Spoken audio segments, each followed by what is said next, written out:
Hi, today is my 29th day of going gluten and sugar free. And today I had a real challenge. I know I've had difficult days before, but today I had some major family drama come up. And that's usually the precursor for wanting to treat myself and eat something soothing and comforting. I'm sure a lot of you can relate to that because that is what a lot of overweight people do. I mean, we didn't get overweight comforting ourselves with raw celery. We usually go for the low fiber, high carb, high calorie, easy to eat foods because face it, a cupcake is not hard to eat. It's not a lot of fiber in there. It goes down easy, it tastes good. It's just not healthy.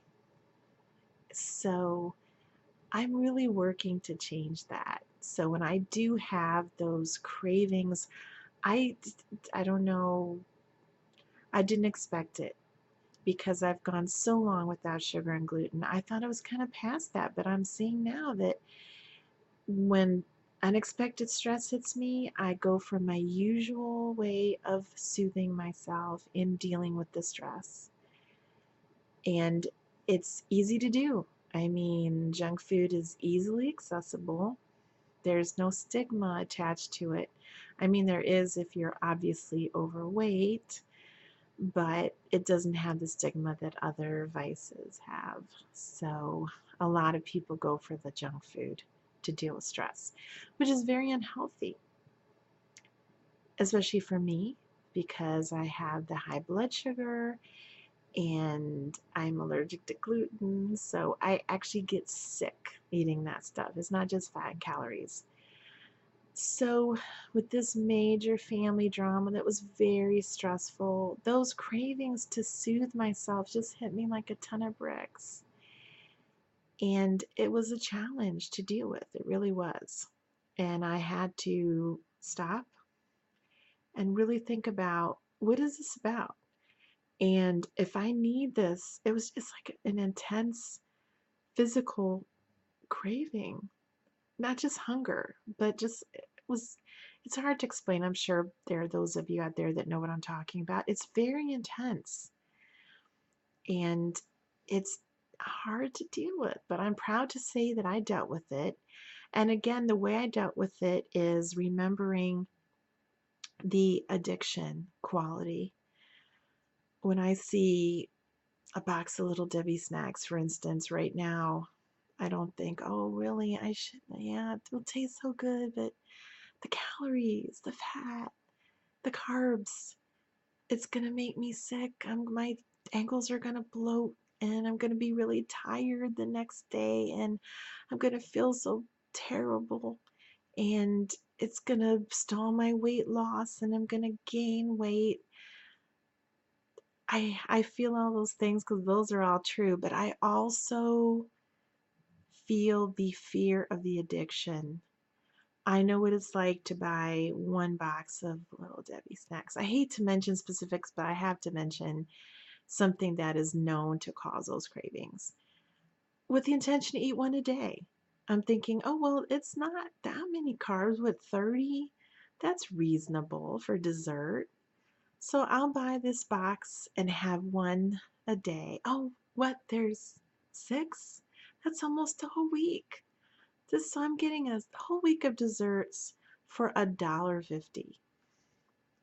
We've all been there. That rationalization, of course. So I get it home, I have one. Oh, so good. It's the fat and the carbs and the calories, and it tastes really good. So then I eat that, and then it's raising my blood sugar up, and that get those addiction chemicals going. And that craving for sugar, then I think, well, I have another one. And well, lots of people have seconds. It's really not that bad. And I'll eat later tomorrow. tomorrow I'll only have one. And then I eat another one. So it's two. And then I try to forget about it. I get busy doing stuff. And then before I know it, it's 6 hours later. I'm like, oh, well, it's another meal now. So I have another one. Yeah, I'm sure a lot of you can follow this line of thinking because you've been there. And half the package is gone. And then I think, well, I just blew today so bad. I really got to do better tomorrow. So, you know what? Now that today is already blown, I'm going to have another one because I'll make up for it. I won't eat any tomorrow. And I'm not going to buy this anymore because I obviously can't deal with it. But now that it's here, I'm going to have another one until finally I throw it away because I cannot deal with the shame of eating another box. That's how I dealt with it. I mean, there's some of you that are not as bad as I was. There's some of you that are worse. Maybe eat the whole box. I'd never eat the whole box. I can usually throw at least one away. I'm not saying a lot. That still means I ate 5. But, you know, that's where I was at. And I don't want to go back to that. I don't want to feel that torment of that obsession, that addiction to eat more, knowing how psychologically shamed it's going to make me feel, like a complete loser, like a failure, like an idiot, like something's wrong with me, that I'm flawed somehow. I cannot be like other people. I just hate that feeling. And there's no dessert in the world that is worth that feeling. I mean, I know that now. I didn't think so then, because then I go to the store again and buy another box. But at least now, because I have the high blood sugar, I really force myself with this surgery to get off the sugar and that addiction because I want it to heal. I mean, sugar and gluten make my joints hurt, causes inflammation in my body. I have enough pain after this major surgery on my shoulder that I don't want to have my knees ache like they usually do, and my elbows and my ankles. I have enough pain. So I'm happy to say that I dealt with that craving, but it was very hard. It was really a challenge today. So I just had some major, major family drama. And not to throw a pity party for myself, but I think I have it worse than most people. Some people have it even worse than me, but with my elderly mom living with me, that I'm her caretaker pretty much 24/7. None of my other siblings live in the state, so they try to help as they can when they can, but they're really not here to really help. I mean, my sister pays for a friend, a very dear family friend, to come up once a week for a couple hours and do some just basic maintenance cleaning, clean the bathroom, sweep and mop the floor, do laundry, clean the sink out, look at the fridge. And then my mom needs help bathing once a week, so my sister also pays for a nurse to come once a week and give my mom a bath. She's not strong enough to step in the bathtub. Thank goodness she's still got all her marbles, but she can't step in the bathtub. So that's a help, but it's not really easing the day-to-day stuff that I have to do all the time. I mean, it'd be great just to have someone help me take my mom to a doctor's appointment once a week so I could take my daughter. But it's all on me. And when problems come up besides all that, then I got to deal with the problems. I'll make all the phone calls and write all the letters, and it can be a lot, especially when I'm recovering from surgery. So that's why I guess I was just blindsided by it. It hit me like a ton of bricks. This big drama thing that come up, and I'm not going to get into it because it's not what this blog is about. This blog is about stress and how to deal with it differently than eating, because that's what most of us do when we're overweight. And I had another challenge that came up today. Well, it's part of that, But I dealt with that differently, and I had like an awakening today, and I just want to share that because normally when I get up in the morning, and I can't tell you how many mornings I get up, I don't even make it to the kitchen before the drama just hits me in the face. My daughter or my mom call or come up to me and just spill out this terrible, sad tale. I haven't even made it to the bathroom to take a shower yet. I haven't even swallowed my first pill of the day of my thyroid medication. That's that's a pretty hard thing. And I try to take care of everyone and rush around and read the letters that came in and listen to the phone calls that came in and the messages and listen to all the anxiety and the stress and try to fix it. Make the phone calls and write the letters and try to sit and just take a deep breath and think. And I was tempted to do that today, but when this drama hit me, I had not taken my medicine, my blood pressure medicine that I'm supposed to take with food. It means I didn't eat breakfast.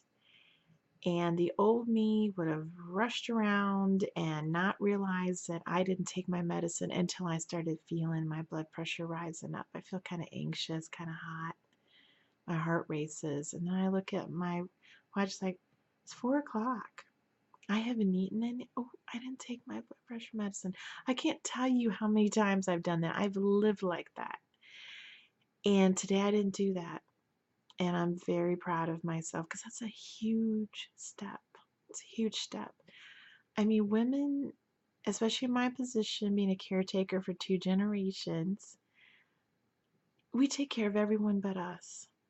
We run around and make sure everyone's taken care of. Everyone gets to the doctor. Everyone gets their little symptoms checked out. We keep lists and go to the doctor with them and tell them and make sure they take their medicine and go to bed a decent hour and have good food to eat and make sure it's nutritiously sound.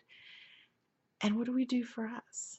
We don't do any of that for us most of the time. And that needs to change. And I'm not even going to give you this message of you need to take care of you because you need to take care of other people. You need to take care of you because you matter. And that's a big step to say, I am going to take care of myself for me because I need me for me. I matter. I'm not just a caretaker for other people. I need to be healthy so that I can live my life. That's a big step to come to. And I did that today. So today I stopped and I made myself breakfast. And because it was such a stressful day, I made myself a really healthy breakfast. I'm pretty proud of this. So I made myself this beautiful Greek salad, which was mixed greens, sliced black olives, sliced tomatoes, and some goat cheese. And then I drizzled some hazelnut oil with salt and pepper on top of that. You see that little ruby trout in one little corner, and a glass of water. And the ruby trout was cooked as usual in the George Foreman grill with the Old Bay blackened seasoning. And that was a really healthy start. I took my medicine. And because I was so stressful, I wanted to give myself a little bit of a treat. So I had found this cherry pie filling. It's sugar-free, no sugar added, with Splenda. And from scratch, I made a pie crust with gluten-free flour and butter. And I made it, I had this little electric cupcake maker. And so I made these, made 8, these little pies. And so for lunch, this is sad, but for lunch I had 2 of the little pies and one of those chocolate date balls that I make with lots of good seeds and things. And I rationalized it, as we all do, that that had protein and fiber because it had chia seeds and almonds and sunflower seeds and what else? Sesame seeds and flax seeds and hemp seeds and cocoa and dates. So it had protein in it and it had fiber, but still that's a bit of a rationalization to just eat dessert for lunch. So after that, it was so good that I had two more and I had another date ball because I thought I needed some more protein and fiber. What a surprise. But that's one of those small paper plates. They're really not that big. They're kind of small little pies. And okay, I overdid it. But I didn't eat any sugar or gluten. And I did try to, have a little nutrition, but it was a rough day. I didn't give in and get off plan.